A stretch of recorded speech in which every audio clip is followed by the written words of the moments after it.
Well, shoot, without further ado, Mr. Ben Gay, he has been, without even knowing it, been one of my greatest mentors for the past 20 plus years in sales. He's a living legend within the sales world. Over 50 years in professional selling. He's been the #1 salesperson in every sales force that he's ever been in. He's been personally trained by fellow sales legends like Douglas E. Edwards or J. Douglas Edwards, Dr. Napoleon Hill, Earl Nightingale, William Penn Patrick, Zig Ziglar, and many other sales giants. He is one of the most famous, popular, and powerful sales trainers in the world. He now publishes and produces The Closers, which is a series of books, audios, videos, teleseminars, live seminars, in a series that is considered to be the foundation for professional selling. He's the founder, current executive director of the National Association of Professional Salespeople. I wanted to thoroughly go through your bio so I didn't leave anything out. And I just wanted to share quickly where Ben first influenced me through his book. I was 22 years old, working out of a vacation ownership resort. And I couldn't remember if it was Smoky Mountains, Tennessee or Destin, Florida that I was in. But one of my mentors had this one book. And it was a book called The Closers. And there it is right there. Many on this call, I've given that book to, I believe, at some point in time. It's been my #1 recommended sales book for the last 20 years. Then after that, after being in the timeshare industry, went on to the remodeling industry. I worked under Hugh Harris and Rodney Webb. They were direct mentors to me. And I believe they may have retained you at the time as a high-level executive coach for that organization as well, which was the #2 remodeling company in the country in the time back in the day. I was blessed to be able to work under great mentors, as Mr. Ben Gay knows several of them, super high-producing sales forces, and it all reverts back to one book. And that book is The Closers. I've read it inside and out for 20 plus years now. Well, shoot, without further ado, Mr. Ben Gay, welcome. Well, thank you very much. I'm sorry for any confusion in the beginning. And you were talking about how long ago it started. It started for me September 15th, 1965 in Atlanta, Georgia at 1447 West Peachtree Street. Used to be the Trust Company of Georgia Bank building. I don't know what it is now. In Suite 300, Zig and I and my business partner, Jimmy Rucker, joined a multi-level marketing company, Holiday Magic Cosmetics, and that's where it all began. So when I hear you're from Atlanta and your soft Southern accent, I'm taken back in a time machine. Well, hopefully that was a good time machine you went back in. Sure was. Yeah, actually, I see you on a Facebook page every once in a while where I think it's natives of Atlanta, and it's really cool to go back in a walk in history, go back in history, the way things Atlanta used to be. I'm a native as well. Where are you living at now, Ben? Is that California, right? We live in Placerville, California. It's a little town. Gold was discovered about 6 miles from where I'm sitting. So this was the heart of the gold rush. And I moved up here to begin the 800 call center industry in 1976. Wow. And so I've been here quite a while, but it's hard if you meet me on an airplane, say, where are you from? I say Atlanta. And if you get 3 or 4 more sentences in, I will admit that was 50 some odd years ago. I've been out here. I've been out here I hate to admit that I'm not a full-fledged, full-time Southerner anymore. But I love Atlanta. I love the South, and I love Atlanta. I do too. This will always be home for me without a doubt. Even Yeah. when I ventured to other places, when I was younger, I was kind of like a gypsy desperado, just seeking, my next opportunity in life. And but Atlanta will always be home. I was trying. Now you mentioned a call center that you launched in 1976. We also own a call center. Tracy and I do. Could you tell me a little bit about that? Yeah. Hi, Tracy. You and I have swapped emails and stuff back and forth. Yeah, in 1976, I had a brilliant idea. 800 numbers cost $10,000 a month in advance Wow. for 240 hours, and then you got a bill for overtime. So no one could afford them. 95% of all Americans didn't know that an 800 number was a toll-free call. And because they thought it must be long distance, since it wasn't their area code, they yelled when they called, like people my age used to yell when you called your grandmother on Christmas Day or something. So there was no call center industry. And my idea was, I was a speaker. It was if I was out after hours and my executive assistant, Martha Conley, wasn't in the office, how do I get messages? And I ran the business off a payphone. And so I said, I've got an idea. What if you'll appreciate this, what if I time shared an 800 number? Everybody uses the same number to dial in, to put on their business cards and so on. And then once you call, our telephone reps would, using direct mail techniques, where in a direct mail piece it says write to department number so-and-so, or on television code number so-and-so. That's just to tell the person why you're calling, who you are, what ad you've answered. So I figured we would give you an operator number or an account number, and when they dialed 800-824-7888, I still have that number. Wow. And it's still getting calls 33 years after the business was sold and closed. It shows you how long advertising can last. But I maintained the number. Once you called and said extension number 32, please, then we would just flip to, back then, before computers, big Sears catalog looking thing in front of each operator. We'd flip to page 32 or operator 32, whatever, and say, hi, this is Steve Williford's office. Jason, I said Steve because he's my co-writer. Steve Williford is my co-writer in a lot of projects. Hi, this is Jason Williford's office. I've been asked to take your name, address, and a short message. How can I help you? Blah, blah, blah. And we'd take it down. Then you'd call in from wherever you were and picked it up. It was a brilliant idea. Unfortunately, I was a cult of one, and I was one of the few speakers in the country who needed that. I thought we were all busy. I was doing over 300 speeches a year, and I thought everybody else was. Not true. So as time went along, the business evolved, and when I left the business 10 years after it began, less than 2% was my original idea. The other 98% was just taking messages for people, not worrying about your location. We used to give out, Mr. Gay is currently at, and give a phone number and so on. Nobody cared about that. And then people with message accounts started cheating. It was unlimited calls. I figured, how many messages can somebody get? And they started putting the 800 number in their ads. We had Richard Tallheimer, still a good friend today. He started Sharper Image. Now he's Richard Solo.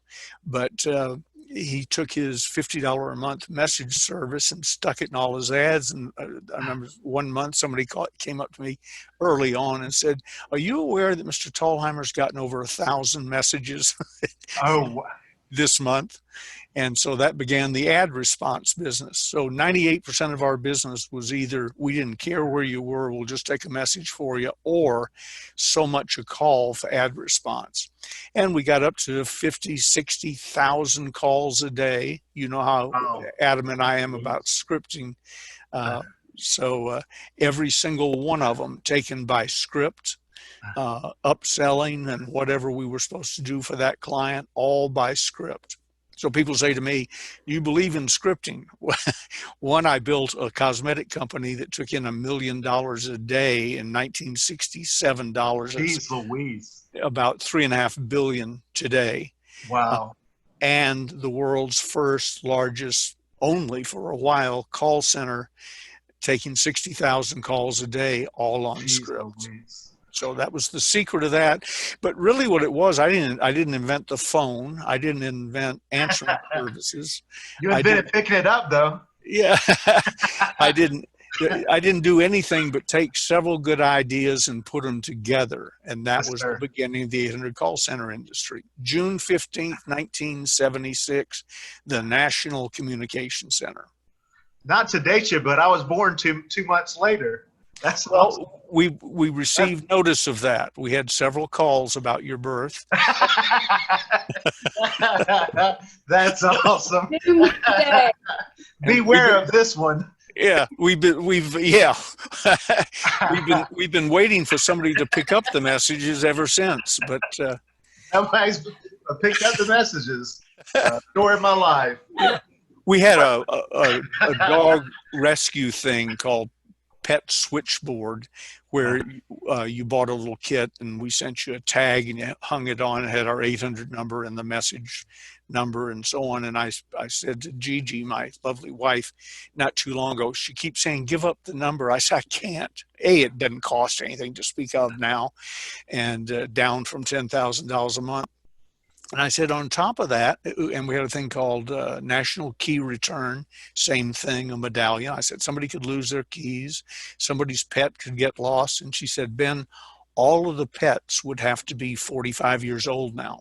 I said, all right, probably we're not going to have to track any more pets. One thing that I think of, and I thought about it earlier today as I was preparing for our meeting, is how you're known as the king of sales closing, but there's never much mention of how much of a master marketer that you are, and even down to your copywriting skills are not second to probably too many people walking the planet right now. So I just wanted to give you kudos to that. Is there anything you want to mention on your marketing prowess that you have? No, I've read some of the books, and I know everybody that's anybody in the industry, and was personally trained by Joe Carbo, Lazy Man's Way to Riches, and Joe Sugarman, Blue Blocker Sunglasses, and so on. So I understand it's a science, but my secret to copywriting was I was raised by two people who understood the English language and insisted I speak it properly, even though I was in the South. Where there's a slightly different twist on the English language. My mother was from New England, so we spoke very proper English. So, and to speak concisely, they didn't want to hear any long stories about things. So when I got into copywriting, so to speak, I didn't know I was getting into it. I just wrote an ad.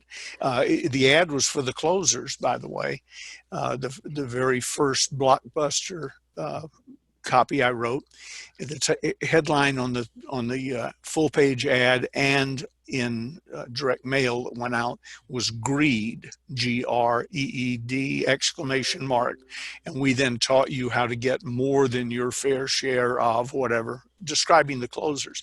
So I wrote the little ad. It took me a couple hours, handwritten, maybe a few people threw in some suggestions, and we ran the ad, and not one time, but ran it numerous times. That little ad sold 10 million copies of the closers. Crazy. Over 10 million copies. Huh? How many, is that total copies, 10 million copies, or how many copies of the closers has been sold? Part one, 10 million copies when we quit counting 20 years ago. Jeez Louise. But that little ad, greed, yeah. Sold most of those. Then referrals kick in because you like the book, so you tell your friends and so on. But no one would have had the book were it not for that ad.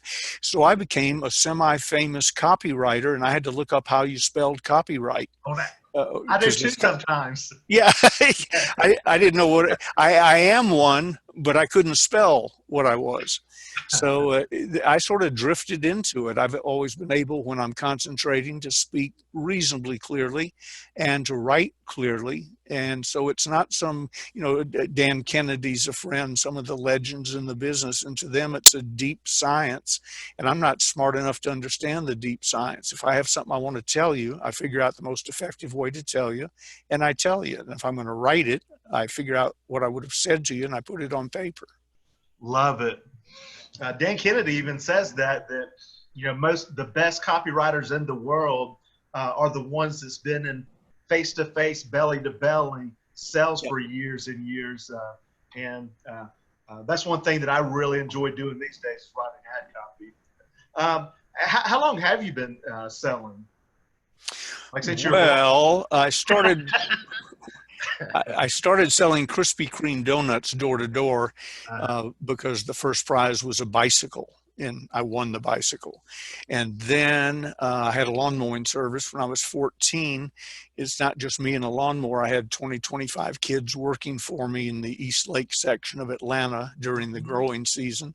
I was making more money than some of the adults in the neighborhood, and then many of the adults, I found out later, during the growing season, maybe not year round. And then I drifted into selling for my father as a food broker, and then at Macy's, Davison's it was called in Atlanta. So downtown Atlanta. Yeah, 180 Peachtree Street, so that the Yankees wouldn't know the Northerners were in town. It was called Davison's, but it was Macy's. And then I went out on the road as a manufacturer's representative. One of the people calling on me after I made buyer talked me into working for him, selling to other buyers, did that. And then September 15th, and a whole lot of things in the middle, but several of the things I just mentioned encompass selling, food broker. We had 60 accounts. And within those accounts, they had different products and so on. As a manufacturer's rep, I'm guessing I represented 40 different companies. So my experience in things is quite well spread. And then I answered a little ad that said, if you know anything about marketing plans, want to make more money, dial this number. I was standing in front of the Colonial grocery store where Peachtree and West Peachtree split in a phone booth when I answered that ad. Only ad I ever answered, it only ran one day. So I was lucky. And another guy answered that same ad, Zig Ziglar. He was in town doing something from Columbia, South Carolina. So when I walked into the office I began interviewing Bill Dempsey, the guy who ran the ad. I'm standing in a phone booth, and Mr. Dempsey, I am Ben Gay with Brown Gay Food Brokerage Company, not mentioning the Brown Gay was my father, not me.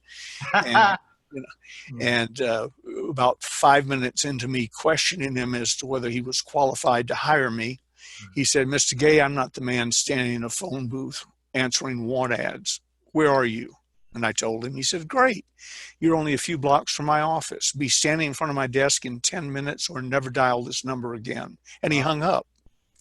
So I went skidding in. There was a little curly-headed guy, not little, but a young curly-headed guy sitting there. He's obviously there also maybe for the same reason I was.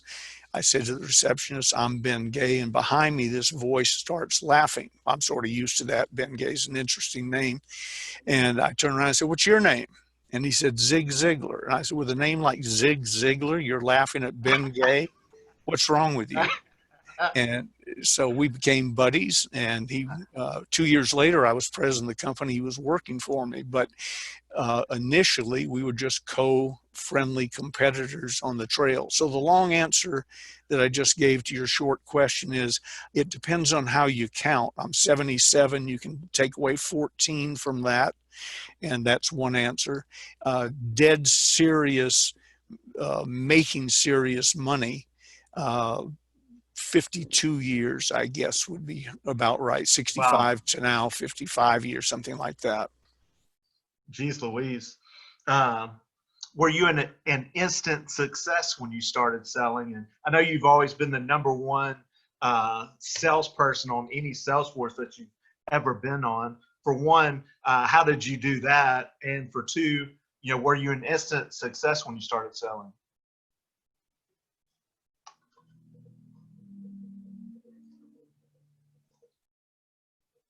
Hey, Tracy. Hey, Ben, I don't think that. Can anyone else hear? No. Something may have happened to your volume there, Mr. Ben. It's still not working. Can you hear me now? Yes, sir. All right, good. I may have leaned up against something. So anyway, my father taught me when I was starting out and selling. He taught me how to sell Krispy Kreme donuts. The little trick I used to get them to open the door, the screen door. And so he said, when you gave me two basic things that I think of every day. When I went to work for Macy's, he said, or Davison's, he said, you're not working for Macy's.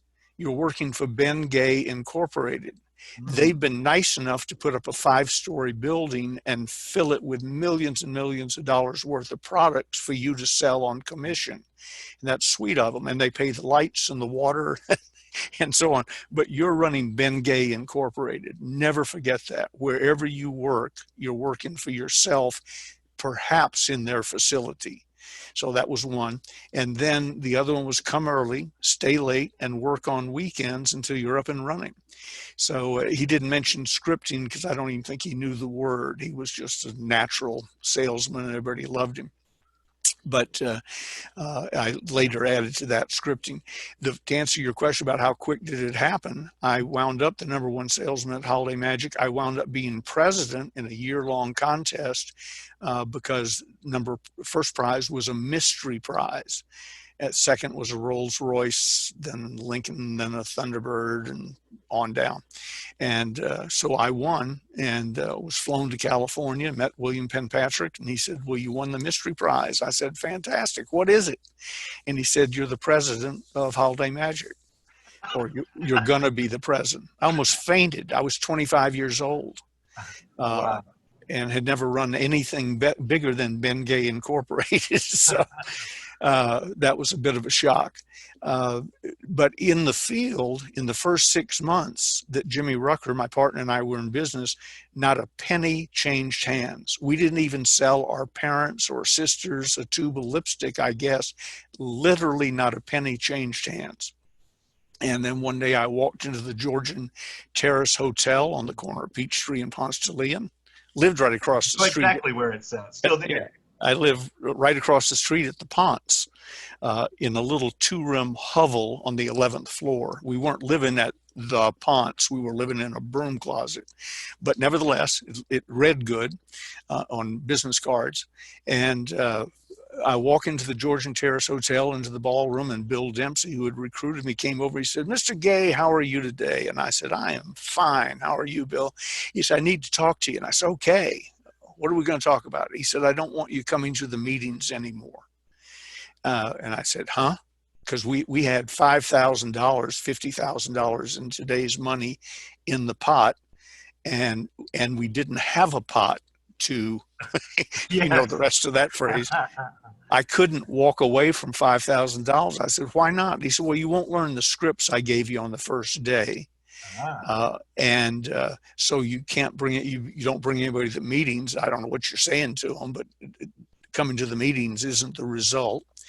When you get to the meeting, everybody sees you here every night, 6 nights a week. So they assume you're doing well. So when they have trouble with their prospects, they raise their hand and call you over to help.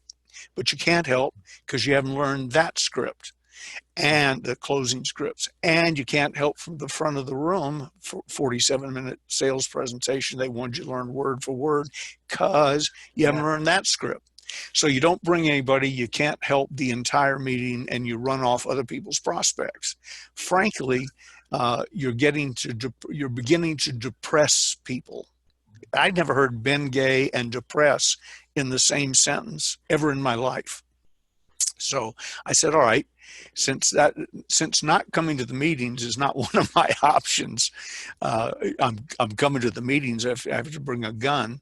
What do? He said, you go home and you learn the scripts I gave you. And then you go out in the field and you talk to people using the recruiting script. And he said, I'm not going to put you up in front of the room, but I want you to learn the opportunity meeting script, 47 minutes word for word. And when the lights come on after the film is shown, it says, turn to the person who brought you here and ask how you can get started in holiday magic. I want you to be able to get out your legal pad and draw the circles on script. There were 6 closes. If you bought on the first one, that's all you had to listen to. If not, we had 5 more to go. I want all those. I said, okay, I'll do that. So I'll see you next week. He said, no, you'll see me next week or next time after you do that, and come to my office and stand in front of my desk and do all of those scripts word for word. And understand, I'm not talking about thought for thought, word for word. And I said, okay. So it took me a week or 10 days, I would guess, but I called him. I said, I'm ready. Went down to his same office I got recruited in, stood in front of his desk, gave the scripts, and he says, all right, good for you. Now go talk to somebody. Go talk to people using the recruiting script. So I did. And a night or 2 later, I reappeared at the Georgian Terrace Hotel with, I'm quoting, you don't write these things down when they're happening, but I think I had 5 prospects, 5 buying units. Husband and wife is 1. Single man or woman is 1, so on. 5 buying units. Meeting went off as it was supposed to. They didn't let me do that. And then the lights came up and I whipped out my legal pad and I went through the circles, and all 5 committed to buy, 4 bought on the spot. 1 needed a day or 2 to raise the money.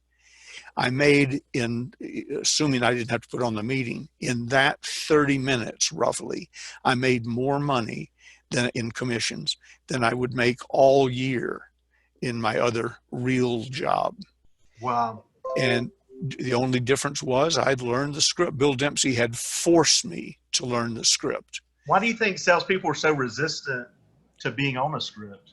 They'll say, I like to be me and so on. The reason they're not is the same reason I wasn't. I was lazy and slothful and didn't want to go to the trouble to memorize a script. And they work for people who aren't smart enough to demand they work. You and I would not be talking today if Bill Dempsey didn't throw me out of a meeting and tell me to learn the scripts or else. I was thrown out of a meeting one time when I was brand new in sales, and I was late to one meeting, and I opened up the door just 3 minutes late to another meeting, and I stuck my face in the door, and the director of sales said, "You're fired." There you go. There's a lesson learned at 22 years old. Yeah. Lombardi time. Yes, sir. A 7 o'clock meeting starts at 6:45. So, yeah, but that's great. And he did you a big favor. But you haven't been late to a lot of things since then. Absolutely. I learned how to carry a pen. I forget the name, but there was a large chain of florist shops in Atlanta. Patterson or something, I forget what it was, but they're probably not there anymore, but they dominated the florist business. I sold, among the many products I sold, was Indiana glass, that white glass that you get flowers in, that milk colored. Okay. Indiana glass was one of our clients, and they closed out a whole line of products and allowed my boss in the manufacturer's rep business to sell them all. He called me in and he said, Ben, rather than us chipping away at this like woodpeckers, I'm going to give you this box load of glass and you can sell it exclusively as long as you get it all sold in 30 days. If not, we'll revisit the subject.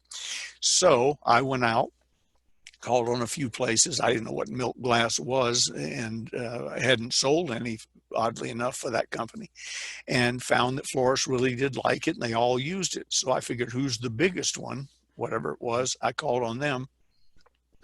And all I remember, it was a carload of Indiana milk glass. And if I sold it, I'd make $5,000. And that would be, in today's money, about $50,000 commission. So I went and called on the guy, and it was all discounted because it was closeout. Called on the buyer, and hi, I'm Ben Gay. I think I even used my father's leverage to get in because he was well known in Atlanta. But anyway, I got in, gave the presentation, most of which was price reduction. He knew what Indiana glass was, and So I said, blah, blah, blah, blah, and it totals up this. And he says, fantastic. I'll take it. I'll take it all. I said, how much or which items? He said, I'll take it all. You know, whatever's in the carload, I'll take it. Just have it delivered. I said, great. And I looked down at my order pad and I said, excuse me, could I borrow your pen? And he said, what? And I said, could I borrow your pen or pencil to write this up? He said, you don't have a pen or pencil on you? And I said, no, sir. And I patted all my pockets. I knew I didn't. I've done that a time or two as well. Yeah. And he said, Fortunately, I'm going to do you a huge favor. You're not going to like it now. I'm going to buy all your glass over the next year at full price. I'm not buying the closeout stuff. That order is dead. And I said, why? And he said, because you didn't come prepared to do business. And he says, I don't know what you were going to make on this. And I was thinking, I know exactly what I was going to make on it. I don't know what you were going to make on this, but you're not going to make it with me. Have a great day. Shook my hand and out the door I went. So it was like being late for a meeting. I have never been without a pen again. Even in the shower, I have it looks like a clipboard, but it's Formica and a grease pencil hanging next to it. It's a real hit with Gigi. She thinks it adds to the decor. I think it means if I have a great idea in the shower, I don't lose it. So I write it down, and I have notepads within Amen. 10 feet of me. There are probably 15 or 20 notepads in my pocket, etc., and a pen attached to every one of them. That was a $50,000 lesson in today's time. Huh? Yeah. Yeah, and I truly appreciate it. Probably made you millions, though, that lesson. You never leave a pen. It certainly contributed to it. Yeah. Hey, Ben, I heard a story, and I'm not sure if it's just if it's a true story about it happening to you or not. I can't remember even where I heard it, but someone said that at some point that when you were promoted, someone pulled like a shotgun, some disgruntled employee or something happened. Does that sound something that you remember, or that happened or not happen? You just have the type of gun wrong. He pulled a .357 Magnum, which was loud. I heard it go off. The disgruntled employee was the president of the company, who didn't know what the mystery prize was. By the way, I asked Bill Patrick. I asked William Patrick, I said, why was it a mystery prize? He said, because I wanted to see if who won it was somebody I liked. And I'd already done a few seminars with Bill. He knew me. I thought we were friends. It turned out I was an employee.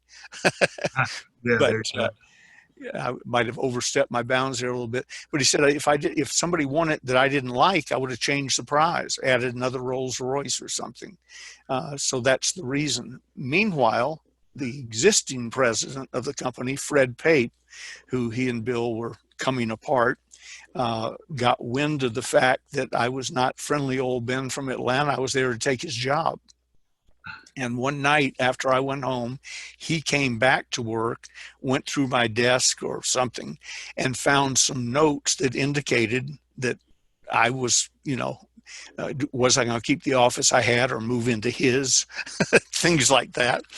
And so he figured out what was happening. He was about to be exiled to our Australian branch, which didn't exist. He was about to be exiled to start our Australian thing or be fired. And apparently he reacted poorly to that, because the head of our in-house operations came in my office. He said, Ben, I want you to sit right here. And he said it in that tone of voice that people use when I can't tell you the details, but I'm not messing around. So his name was Harold Combs. I sat down. I said, okay, tell me when it's okay or when whatever. And about that time I heard, boom, when it was one office over. Oh, shit. .357 Magnum through the roof of the ceiling of his office. Bill Patrick and another gentleman had gone in to get his key, escort him from the building, give him a ride home because he wasn't going to be taking the company car with him.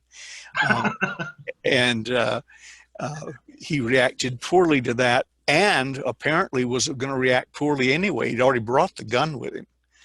And he fired through the ceiling, and which sounds like a funny story until you realize our accounting department was on the second floor. He fired into the accounting department from a seated position at his desk. Wow. There's a seed of true. Oh, and I can't prove it was him, but one night Harold Combs came in my office. I was there working late. He said, "Stay right where you are." And I thought, this is getting old, just stay where you are. Fred's gone now, and so on. I used to pull up right in front of the building into a little thing that fronted his office, his mail room where he operated. And so my hood was 2 feet from a garage door, basically. And he heard my hood go down at 11 o'clock at night and thought, that's not right.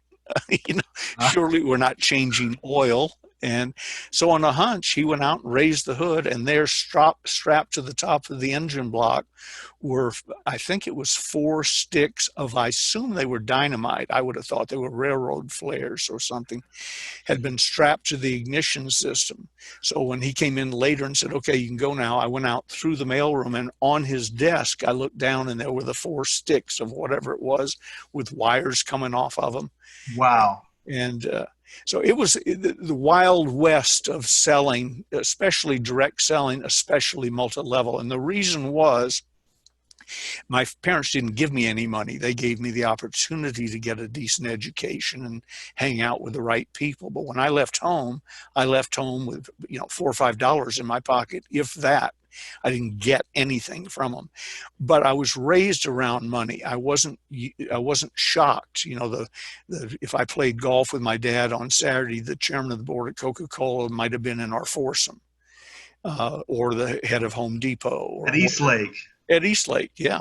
Yes, sir. Bobby Jones' home course. Yes, sir. And so I was used to being around money. Some of these people had never been around money, didn't have a whole lot of education, and suddenly they were making $40,000, $50,000 a month, which is $400,000, $500,000 a month today.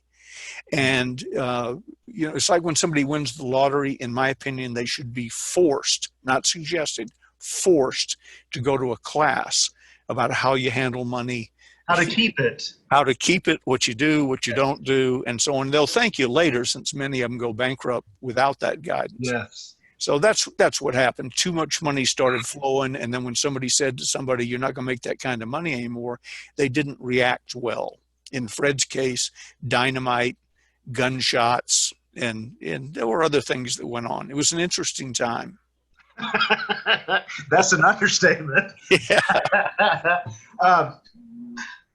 I think, and I put in, some of the description of this meeting today that you're the only person that I know of that's ever sat in a cell with Charlie Manson either and interviewed him. So I'm just going to ask you about that. Well, I started when I left Holiday Magic. I had a lot of money, big house, and nothing to do. It's like an Air Force general who retires and comes home and begins supervising his wife, who's been doing just fine for 40 years without him there every few minutes. A lot of firepower. So my wife at the time, she's departed now, deceased, Marcia. Marcia was suggesting I find something to do, since I woke up used to running a 1 million person worldwide sales organization and only had her to supervise. So she would sit with me and come up with ideas of things to do. And across San Francisco Bay, or part of it in Marin County, the smokestack was sticking up from behind a mountain. I knew what it was, but it was the smokestack to San Quentin, to the power thing over there. And I thought, San Quentin, maybe I could go something to do that, because I had been running 2 huge seminar organizations, Leadership Dynamics Institute and Mind Dynamics Institute, and all the sales training for 5 different product companies, the cosmetic company, motor oil. So I knew how to work with people. So I wangled an invitation to meet the warden, Red Nelson, at San Quentin at the time. Went over, sat down with him, and I said, and on the way over, I came up with the name People Builders. I thought that was pretty clever. So I said, Red, I'm going to be running a company called People Builders, and I'd like to start it here at San Quentin. It's going to go all over the world, but I want to start it here. And I'll teach people how to get out of prison, stay out of prison, turn their lives around, get an education, take part in the few little programs they had. They have tons of them now, but in the few little programs they had. And he listened to the whole thing, and I forget what I said, that I wanted to do it $50,000 a year, and I'd do it one night a week for 12 hours. And he said, that's good. He said, I'll get that approved. And I said, fantastic. And he buzzed somebody, and she came in with a stack of papers. I can't get it all, like about a foot tall. Put it down. He said, just fill these out, take them home, fill them out. And then when you get back, I'll push it through. Well, like you, I'm a salesperson. We don't do paperwork well.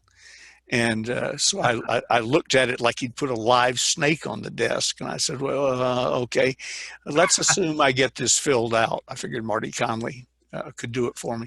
How long are we talking about before we get rolling? He said, I'm really excited about this. We're going to push it through.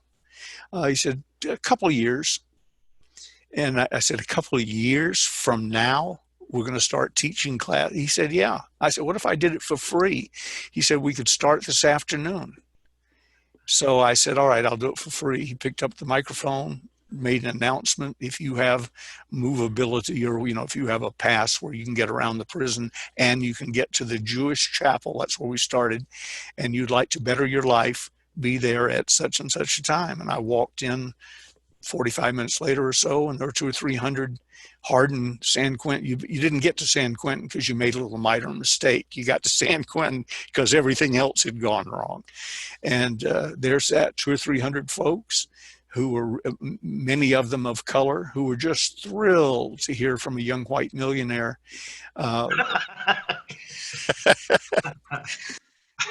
So anyway, that worked well. When I went in, if you were in San Quentin and got out, 67% recidivism rate were back in 2 years, back somewhere. Wow. Graduates of People Builders, it was a 12-week course, but many people, graduated and started over and graduated. They were with me the whole 5 years I was there, some of them. The recidivism rate among them was 5%. So we made a dent. One day I walk out of the classroom, and Lieutenant Terry Wooster, who's sort of my assigned aide de camp, if that's how you pronounce it, to make sure that everything I needed was done for me. He said, somebody wants to meet you. And I said, really? Because we had staff sometimes in the class as students. I said, well, who is it? And he said, well, it's a semi-famous guy. I said, well, have him come over. And he said, well, this guy can't come over. He doesn't play well with others. And I said, well, who is it? And he said, Charlie Manson. I said, how did you hear about me? And he said, well, look right over there. Within 30 yards of where we were standing was the adjustment center. He had escaped the death penalty because they overturned, everybody got the death penalty at that time. So he was moved to the adjustment center, which is Death Row Junior. And as luck would have it, his cell was directly across the catwalk from a window, and like looking down a gun sight, the only thing he could see was the entrance to the Jewish chapel, where I came in at 5 o'clock every Friday night and left at 6 o'clock every Saturday morning. It was a 12-hour in-class session. And he saw that I was greeted warmly when I came in and cheered when I left. And after a while, it got to him. And he saw Terry Wooster, I guess, in the adjustment center, and said, who is that guy? I want to meet him. So I said to Terry, all right, I'd be fascinated to meet him. How do we set it up? He said, well, after class, you just go in to the adjustment center. They'll be expecting you. They'll take you up to Charlie's cell, 5th tier, and put you in. I said, put me in? I'd spent a lot of time in cells, but it was with friends and people I knew from class. And, and he said, yeah. He said, he didn't come out, so we got to put you in. So I said, all right. So I went up, knocked on his cell door, sort of, and said, "Hi, I'm Ben Gay." And he said, "Well, glad to meet you." And the guard unlocked it, and I went in, and he shut it behind me. Now, Charlie was not, you see Geraldo Rivera and people like that, they met Charlie Manson, but they were surrounded by guards and whatever. Charlie was a little bitty guy. He reminded me of the size of Sammy Davis Jr., who was a little bitty guy. Charlie was not a physical one-on-one threat. He needed his gang, with his family with him to become threatening. So we had, that was the first of 3 visits. Each one was 3 hours. I always came right after a count and left right before a count, because if the count doesn't clear, they shut down the prison. And I didn't want to be shut down for 12 hours with Charlie Manson or anybody else in the cell. So we had 3 3-hour visits. You tell you a cute little story. I'm sitting there talking to him. I think it was the first time I was with him. And I heard a guard coming down the catwalk. And when a guard doesn't want to be heard or he's coming, he holds his keys so you don't hear him. When they want you to know they're coming, because they don't want a confrontation every 5 minutes, they let the keys rattle. So he heard the keys rattling about the same time I did. And I didn't think anything of it. I didn't care. But Charlie looked up and he said, "Excuse me." And he ran over, waited for the guard to get right in front of his cell, and then ran over to the bars and went, "Booga, booga, booga, booga, booga, booga." And the guard said, "Hey, Charlie, how are you?" And just kept going. And Charlie came over and he said, "I'm sorry." He said, "They really love that." Now, Charlie Manson was crazy, like you may have seen when he was with Geraldo or whatever, but he was not crazy booga booga. He was crazy like a crazed fox. So physically, there was nothing really to fear. Crazed sly fox. Sly deranged fox. Yes. A cute thing about Charlie, I walk into his cell, he has 2 bunks. One, the top one he used for storage, extra clothing and, whatever personal belongings he had, not many. And then he slept on the bottom one.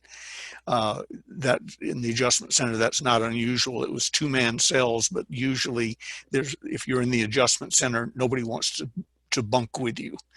So you wind up in a single cell. I look up on top and there's 1 book in that cell, and it's How to Win Friends and Influence People by Dale Carnegie. That's wild. And I said, all books. I said, "Charlie, what an interesting book selection." I thought he checked it out of the library and didn't know what he was checking out. It turned out it was in his personal property. He brought it with him to San Quentin. He said, "Yeah, Ben, that's my Bible. I could not have built the Manson family without it." Wow. Now please, if you're listening to this and you don't understand the background of what we're talking about, that's not a slam on Dale Carnegie or his book, which is one of the greatest books I've ever read, but it is proof that you can take something good and use it for good or evil. Yes, sir. The 357 Magnum Fred Pate brought in to kill me with, you could go to a target range with it and have a wonderful afternoon, or you could bring it in and kill your business rival. So that was his one and only and favorite book. Wow. One of my top favorite books is Think and Grow Rich by Napoleon Hill. And it's definitely one of my top 5. It's changed there it is, Think and Grow Rich. I don't have that copy though. I just have the Audible copy. This one's 75 years old. Can you put that in your will to me? Yeah, and it's really worth some extra money because it's an autograph to Mrs. Grace Dixon by Dr. Hill. Who's Grace Dixon? Yeah, and the reason that's important, it's important because he signed it. It's also important because of the story behind it. It was given to me a couple of years ago by a good friend of mine. By the way, the day I joined Holiday Magic, Bill Dempsey gave me a copy of Think and Grow Rich and a record called The Strangest Secret by Earl Nightingale. And fast forward 2 years, sitting in my big house in Marin, Dr. Hill and Earl are there for the weekend as guests. And I talked about getting the books the day I joined, and in unison almost, they said, "Well, did they help you?" And I looked around at the room we were sitting in and the view of San Francisco Bay and San Francisco and all. And I said, "Well, look where you're sitting and understand both of you work for me." So I would say they worked very well. But the Grace Dixon thing, the first time Dr. Hill visited the house, my wife had placed a copy of Think and Grow Rich on the coffee table. Sort of a cheesy trick, in my opinion, but it was to show how much we loved him. And I said, "Oh, look, Dr. Hill, a copy of Think and Grow Rich," like I was Vanna White or something. And I said, "How does it feel to have written?" It used to be said that it was the second best-selling book in the world, second only to the Bible. Wow. And it has sold 110 million copies.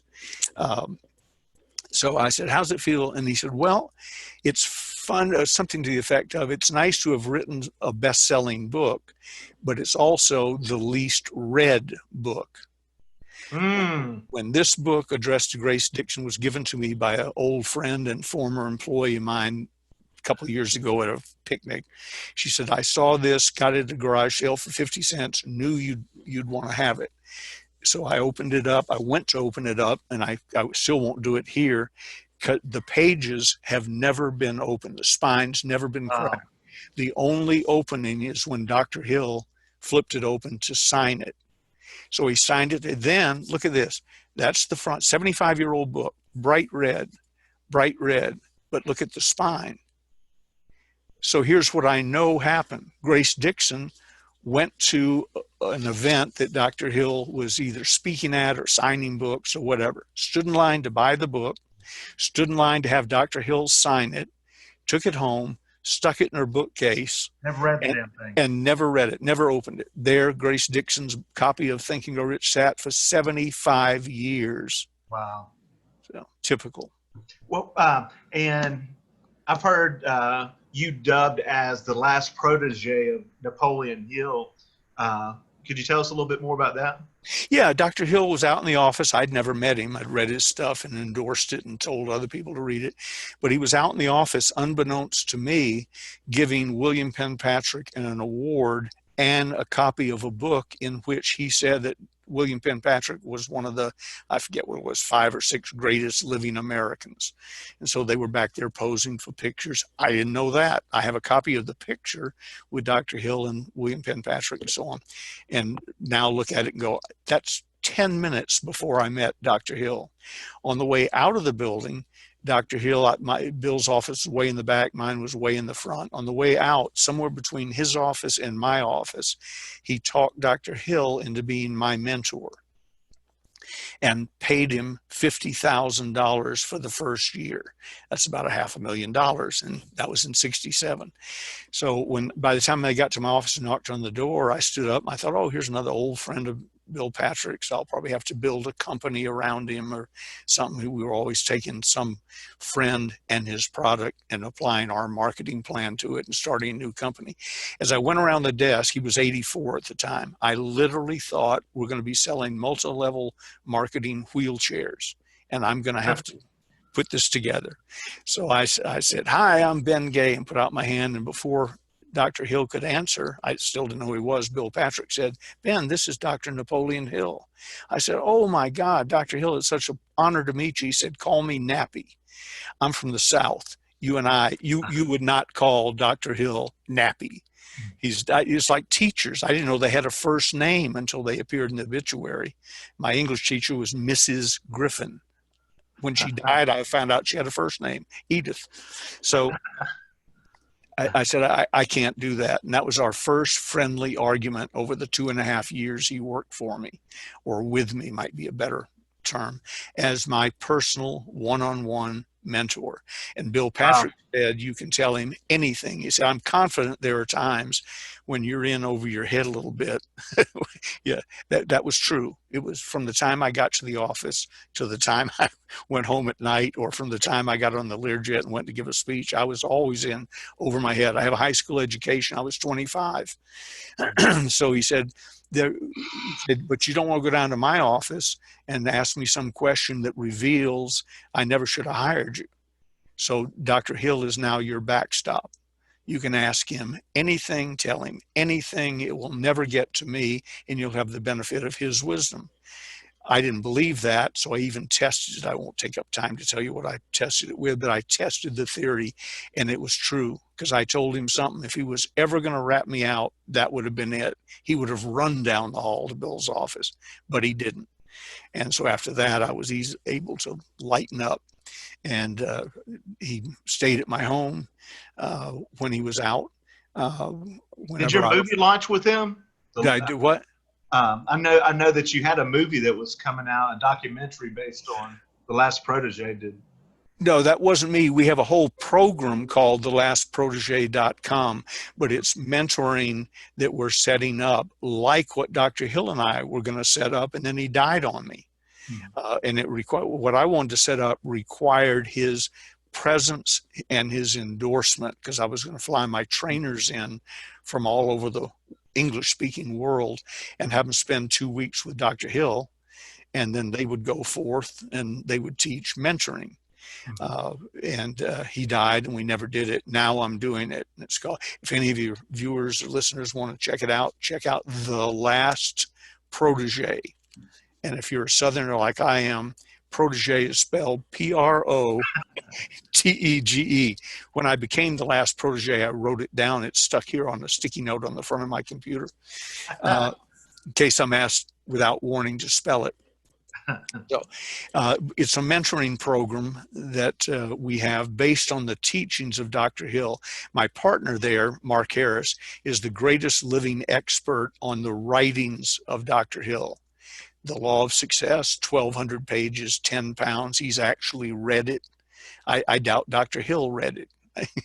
He had some help. I know I haven't read it, and I have no intentions of reading it. It's just too much. Think and Grow Rich is sort of a condensed, the very, very best of the Law of Success, and he got some people to read that. But I lost my train of thought. I was going to tell you something terribly interesting, and it disappeared. It'll come back. That happens to me all the time. It boomerangs back around. Yeah, I'll be in bed at 2:00 this morning. I'll sit up and yell it. And that's just crazy, the life that you've led to, for one, the legacy that you already have, and that you'll have for generations to come. That's what life's about. But from working with someone as deranged as Charlie Manson, but also having the opportunity to work with Zig Ziglar, and I think I've heard you work with astronauts. I was the attitude coach for Apollo 15, 16, 17, the launch and ground crews. What happens when you're the attitude coach? What do you do? I'm an astronaut. I resisted the temptation to go, golly. I came with my autograph book. And so it was really thrilling. They threw up when Apollo 14 launched. Remember, 13 had some issues. Houston, we have a problem. When 14 launched with Alan Shepard on it, I was invited down to be a guest and sit in the VIP stands. The launch test supervisor of the manned space program, Jim Harrington, his wife, Jeannie Harrington, was a holiday girl, like an Avon girl, but she worked for us. So she said, I'm going to get some friends together and we're going to have a little barbecue in your honor at the house. And I said, super. So I go over.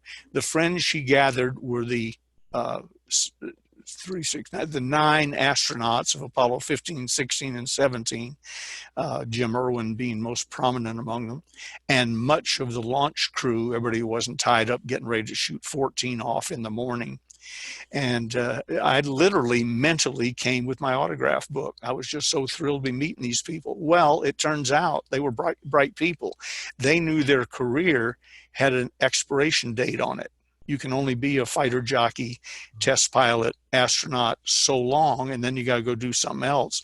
And so they wanted to meet the young white millionaire who wasn't as smart as they were, but had made more money than they would ever make. So I'm sitting in a chair in the living room, and most of the living room floor was taken up with astronauts. 15, 16, 17, 9 of them, plus some other people jammed in, and they wanted to know what they should do. So I gave them, a talk, maybe like we're talking now, just sort of some life experiences. When I got done, Jim Irwin, commander of Apollo 15, said, Benjamin, you are now our attitude coach for Apollos 15, 16, 17. You're going to tell us we know how to fly. We don't know how to operate in real society. So you're going to do that for us.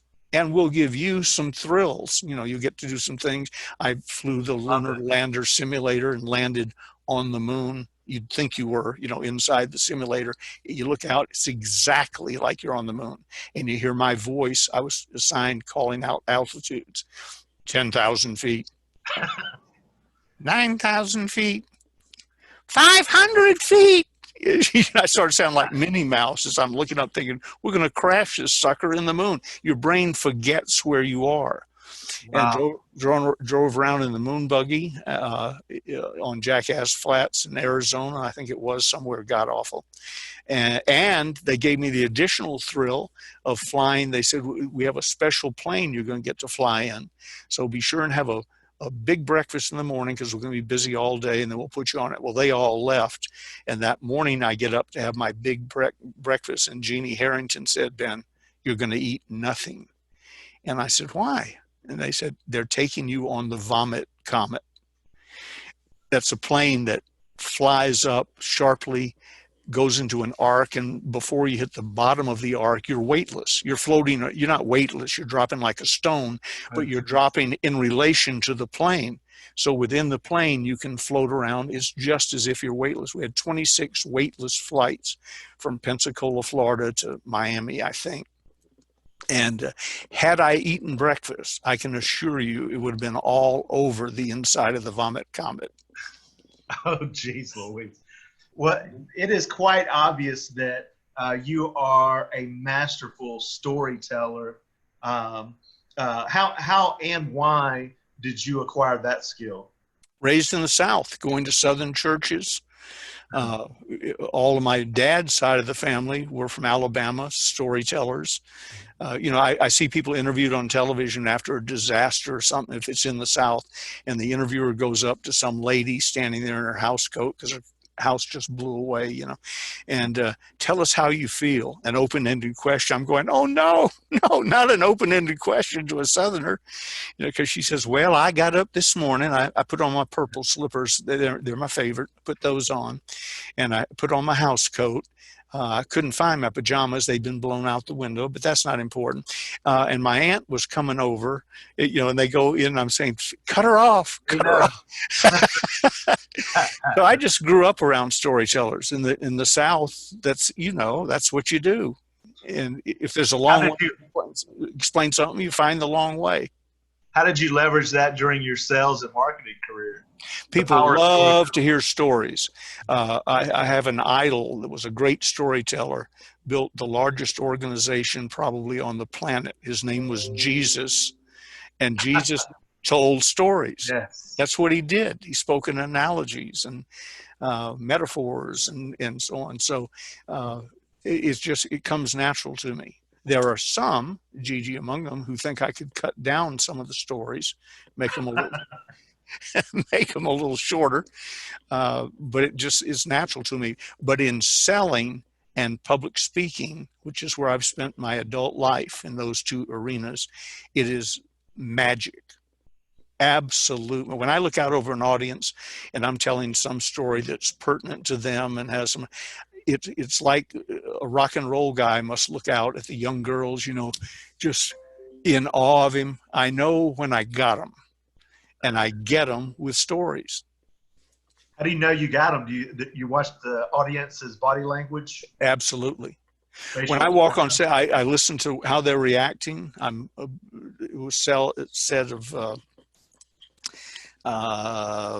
his name isn't coming to my mind, that he was he's known for his speaking, but he was a dynamic listener.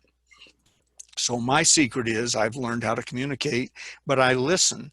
When I walk on stage, you know, and they read an introduction that I probably wrote, so it's wonderful about how great I am. When I walk on stage, I want to know, where are they? So the first thing I always say every time is, okay, let's get this Ben Gay thing out of the way. Because they're all thinking about my funny name. The pink elephant in the room. Right. Let's discuss it. Since we have an 8,000-pound elephant in the room, let's talk about it. So I say, let's get this Ben Gay thing out of the way. And I listen. If they roar with laughter, I got them. I can use B material, and I got them. They're with me. If there's only a mild chuckle, and sometimes there's less because the crowd is younger. 30 somebody in the early 30s may not even know there is a product called Ben Gay because he sees Blue Emu and all these other things on the shelf, and he isn't aching and hurting anyway yet. So he will at some point. He will. But anyway, their laughter gives me. Hal Holbrook, who's done Mark Twain for over 50 years, starts every performance with the same story. It's a short story that Mark Twain used to tell. And he uses the reaction to that story to reach into his vault of 9.5 hours of word for word memorized Mark Twain stories. If you don't react well to the first story, then he goes deep into the pile and gets out the good stuff. If you roar with the first story, then that determines the second story and the third story. I talk about scripting, as you know, Jason. Scripting isn't, hi, my name's Ben Gay, blah, blah, blah, blah, blah, blah, blah, give me your money, because the prospect hasn't always been to prospect school. So they say things, they say things that don't match your script. But as soon as I adjust for that, I'm back on a scripted something. It may not be part C when I intended to use part C, but if I tell you a story, if I tell you a story about how I answered the ad on September 15th, 1965, Wednesday, it's word for word the way I've been telling it for 53 years. And it's very intentional in your story. Yeah. Yeah. And I know in a sales scenario, well, based upon your book, that you'll use a story to overcome objections at times. Sure. And to overcome them before they come up. Sales infiltration, the best thing I've ever written about selling. It's the last chapter in the Closers Part 2. Starts on page 257. I was never a hard closer. I was raised a Southern gentleman. If I'm in your house trying to sell you a Kirby vacuum cleaner, God forbid, but I've done it, and you tell me to leave, I'm gone. I don't use some trick to stay and ask for water and delay. I'm gone. So I had to figure out a way not to be asked to leave to start with. Yes. And that's called sales infiltration. I use stories to get inside my prospect's head and heart, and if it's a group situation, family, or company, so that you won't throw me out. I've had a lot of people say no to me. My closing rate in big ticket selling has been 86% ever since I started keeping track of it. How many yeses? Approximate yeses and noses. I know almost exactly. I figured it out, not counting group presentations. I mean, I've talked to 15,000 people and sold 80% of them. I don't even count that. I'm talking about one-on-one, on the phone, over the computer, in person. I figure I've given 100,000 sales presentations. That's light, but it's just, 100,000 divided by 53 years, divided by 5. I generally don't work on the weekends, although I have, and it came out to about 100,000. Well, they say 86% closing rate. That's amazing. I said, well, it's amazing. However, keep in mind, I had to learn how to get over the missing ones. That means 14,000 people have listened to the world famous Ben Gay sales presentation and said no. If I were overly sensitive and affected by rejection, I'd have been out of this business a long time. And in the beginning, when I wasn't closing 86%, a whole lot of those people said no. I mean, what do you think? What do you approximate your closing rate was when you first started out? 0. You can't say 0 because I didn't talk to anybody. I cleverly avoided all prospects for 6 months. But I guess some of the people, I probably said to a waitress somewhere, you don't want to go to a meeting, do you? Or how much you make here? Well, I can teach you how to make 10 times that amount, in their BS meter goes ding, ding, ding, ding, ding, ding, you know.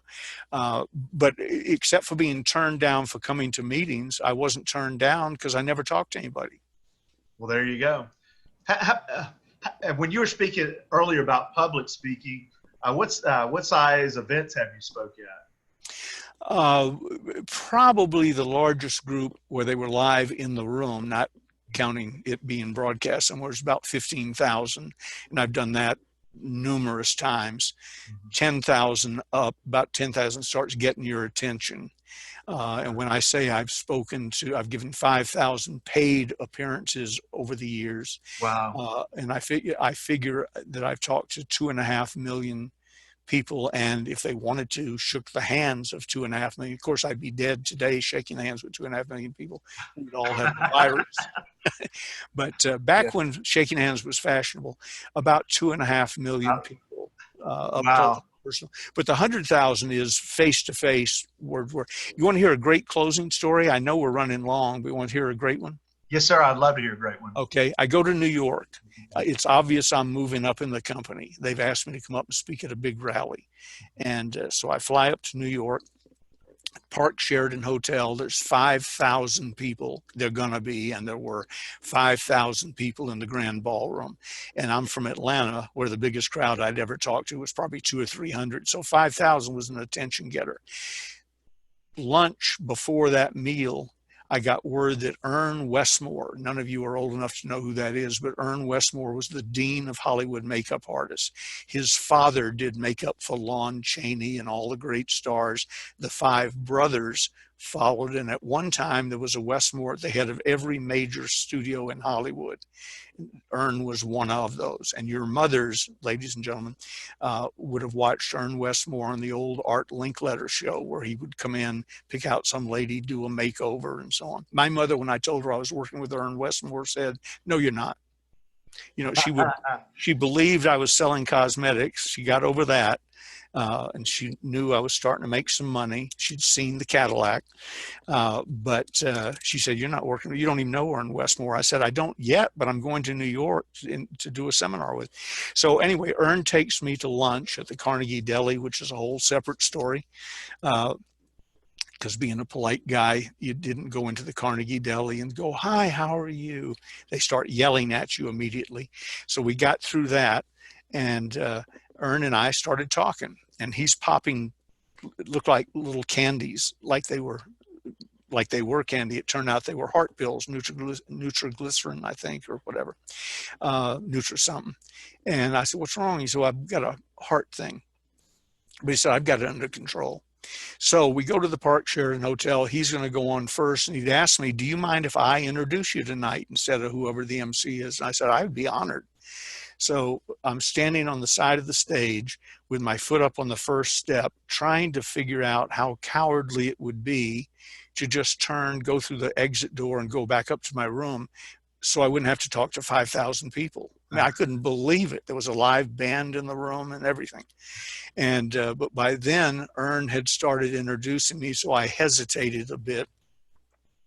And then at my last chance to turn, one of the spotlight guys knew who I was and where I was, swung a spotlight on me, so I would be seen when Ern introduced me. Now there was no leaving, and I was trembling. And Ern says, "And now I want to bring up my newest friend, a man who I am confident will be leading this company very soon, Benjamin Franklin Gay III." Points at me and drops onto the stage like he'd been shot with an elephant gun. He dropped dead of a heart attack. Dead. And I don't mean dead like he fainted, maybe we can bring him back. Dead. Even, yeah, they brought in the medics and did all the stuff you're supposed to do, but I knew when he dropped, he's gone. You don't drop like that if you have any consciousness at all. So I stood there on stage while they're working on him. And finally, they put him on the Stokes litter and began rolling him to the door, having said to me, "Sir, he's dead." As he got to the door, just about to go off the stage to the door, I said, "Ladies and gentlemen, I had the honor of having lunch today with the great Ern Westmore, much to my mother's surprise." And they all laughed because they understood that. And then I said, I asked him today because he had a heart condition, if he had to go, how would he like to go? And he told me he would like to go on stage in front of a large group of ladies and gentlemen, primarily ladies, teaching them how to be more beautiful. That's the way he'd like to go out. And he's accomplished that. Let's give him one last standing ovation. They almost tore the room apart. Wow. I heard the next day in the hotel, the manager said, "What went on in there? I've never heard a sound like that out into the lobby," and so on. And so now they're still cheering, and he's going out the door, and the spotlight's back on me. And I thought, oh my God, that was sort of clever to come up with that, but what do I do now? And then it dawned on me, Bill Dempsey had made me memorize the 47-minute script. So I said, good evening, ladies and gentlemen. My name is Ben Gay. I'm a general distributor with Holiday Magic, and it's my special pleasure to welcome you to tonight's meeting. 47 minutes, lights came up, distributors turned to their people, drew the circles, and our closing rate in a situation like that, big group, would be 35-40%. We closed over 90% of the people in that room that night on a $2,500 minimum ticket, $25,000 today. So how do you think you done that? Was it the scripts or the passing away? The emotion of the moment added to the scripts. And that's what people say, well, what can I learn from that? And I said, well, one, learn your presentation and all, and then get somebody very famous to introduce you who's willing to die on stage. That's the tricky part.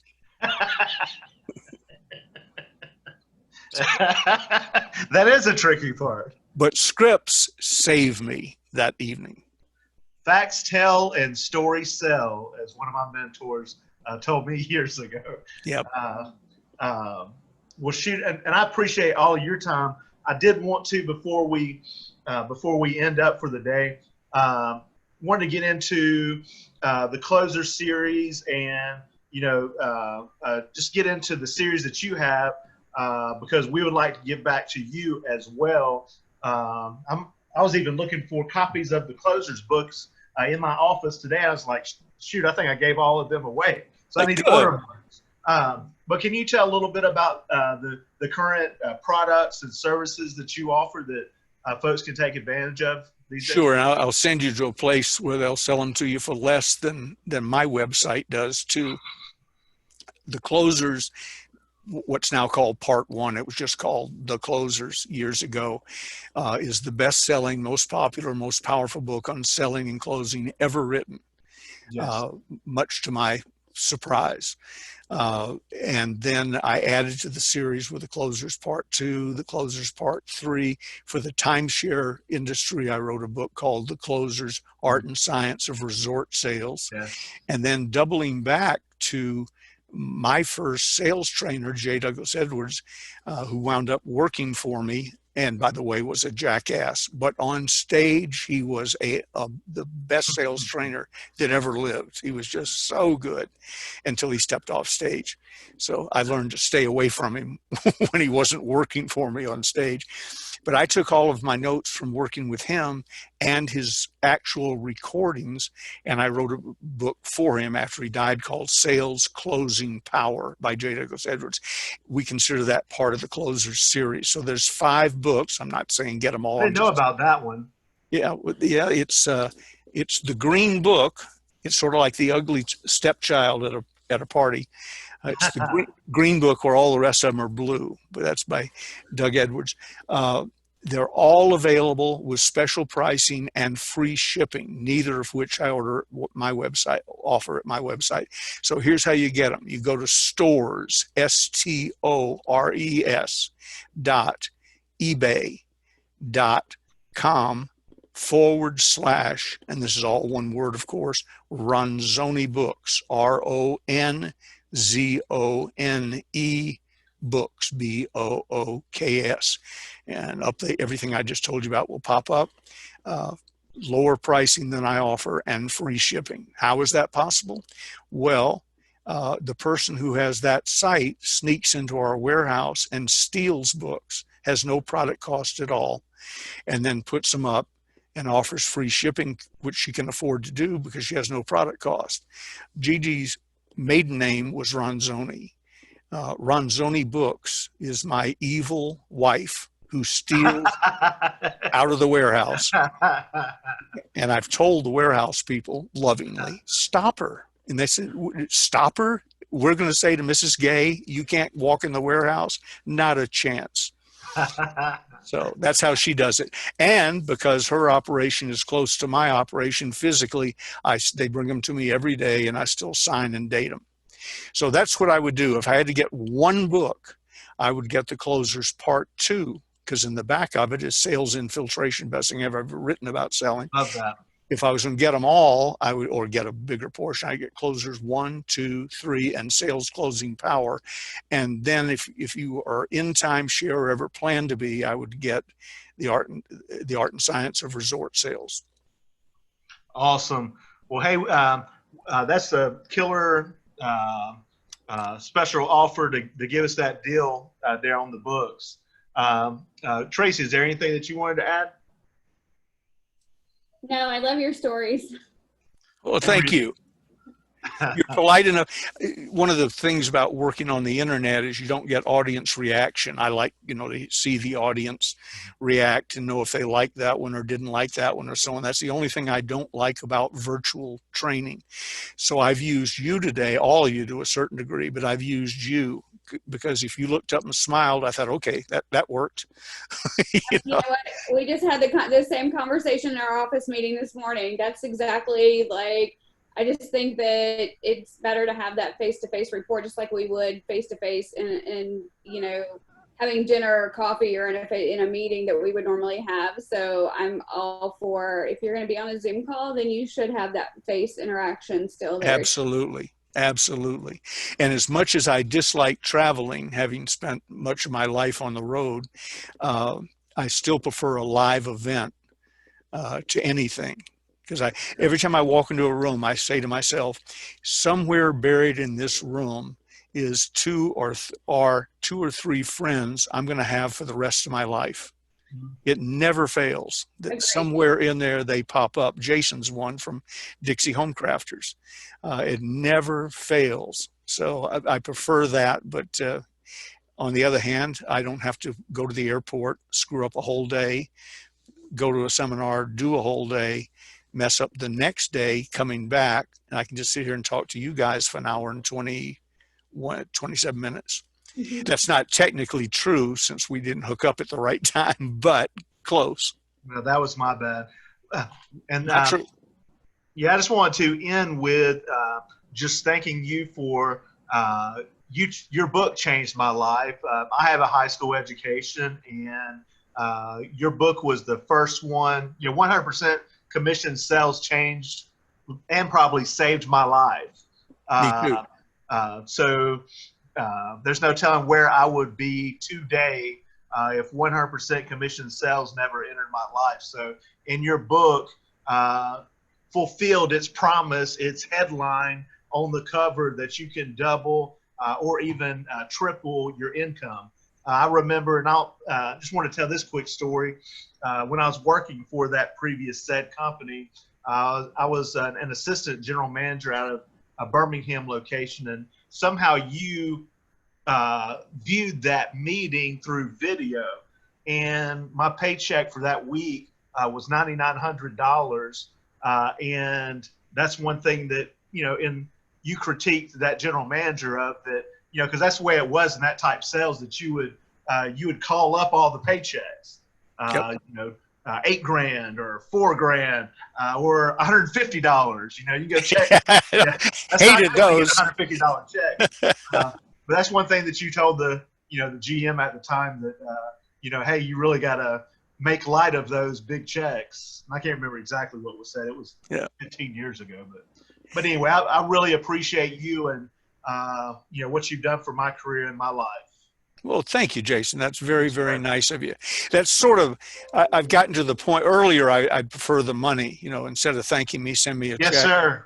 But as you get older, from time to time, I have those moments where somebody calls up and says, you don't remember me, but you changed my life when you said, or when you gave me this opportunity. So I was talking to a guy yesterday, never heard of him, ever.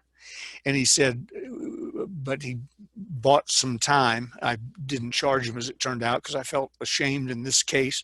But he said, you don't know me, but I work in Las Vegas. He's doing some timeshare. He's also working in one of the big hotels. And he said, you've been my father for the last 10 years or something. And I thought, I don't know you. I've never met you. He said, I read your books. I've watched your videos. I go to YouTube when I'm down and I watch it there and so on. He said, so talking to you is like talking to an old friend. You've been part of my family for 10 years. And I thought, God, isn't that something? So that's better than a check. Well, checks are great too. Yeah. I never mail them back.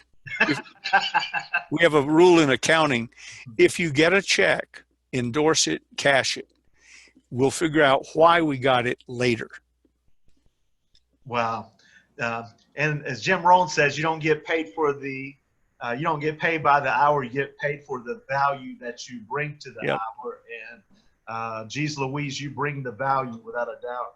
Well, if we do this again sometime, I got a lot of great Jim Rohn stories. He was 12 years older, I think, than I am, but he ran the rival company to Holiday Magic. It was called Bestline, and it was a spinoff from Holiday Magic.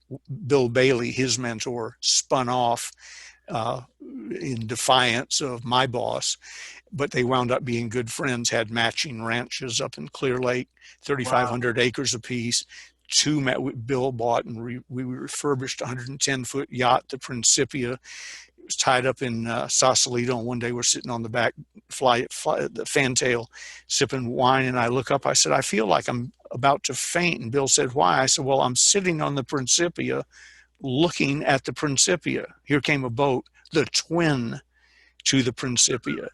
Bill Bailey had found out where the Principia came from, bought another one, refurbished it to the exact standards of the Principia, got the lease on the slip next to us without our knowing, and then pulled in next to it. And he says, William, how are you? And with him was Jim Rohn, who was the president of Bestline. He was sort of my counter thing. And because we were with two different companies, the type of company, you're either in Holiday Magic or you're not. There's only two types of people in the world. Bill Bailey and Bill Patrick couldn't be seen being friends because they led rival armies. Mm-hmm. Jim Rohn and I couldn't be seen being friends. So 90% of the time I spent with Jim Rohn was on the back of the Electra, theirs, or the Principia, ours. There we could secretly be buddies. He was a wonderful man. That's awesome. That he was, and that you are. Well, shoot, we do appreciate your time today. Thank you, Mr. Ben. Thank you. And thank all of you, ladies and gentlemen. Gentlemen and ladies. Thank you. That was amazing. Thank you. Well, thank you. Thanks. Good seeing you. Y'all have a great day. You too. Thanks, Jason. Thank you. Thank you.